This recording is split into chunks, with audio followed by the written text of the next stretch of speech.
ಧೃತಿ ಇವಳು ನಮ್ಮೂರಿನ ಮೊಮ್ಮಗಳು, ನಮ್ಮ ಮಗಳಿದ್ದಂಗೆ. ಇವ್ರ ಅಕ್ಕನೂ ಕೂಡ 625ಕ್ಕೆ 624 ಅಂಕ ತೆಗೆದು ಇಡೀ ಜಿಲ್ಲೆಗೆ ಪ್ರಥಮವಾಗಿ ಬಂದಿದ್ಲು.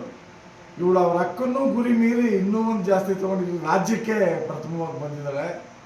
ಇದು ನಮಗೆಲ್ರಿಗೂ ಕೂಡ ಅವಳು ಮತ್ತು ಜ್ಞಾನೇಶ್ವರ ರಶ್ಮಿಗಷ್ಟೇ ಅಲ್ಲ, ಇದು ನಮ್ಗೆಲ್ರಿಗೂ ಕೂಡ ಹೆಮ್ಮೆ ತರೋ ವಿಚಾರ.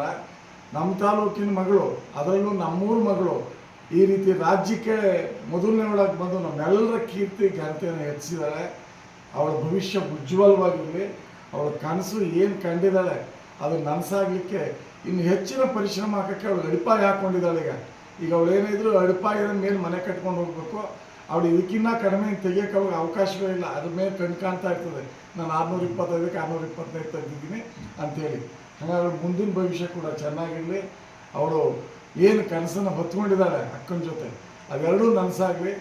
ಈ ಮಕ್ಕಳಿಗೆ ಇಷ್ಟೊಂದು ಅದ್ಭುತವಾದ ಜ್ಞಾನ ಕೊಟ್ಟಂಥ ಈ ದಂಪತಿಗಳಿಗೆ ನಾನು ಹೃತ್ಪೂರ್ವಕವಾಗಿ ಅಭಿನಂದಿಸ್ತೀನಿ. ಈ ಮಗು ಇನ್ನೂ ಎತ್ತರಕ್ಕೆ ಬೆಳೀಲಿ ಅಂತ ನಾನು ಆಶಿಸ್ತೀನಿ.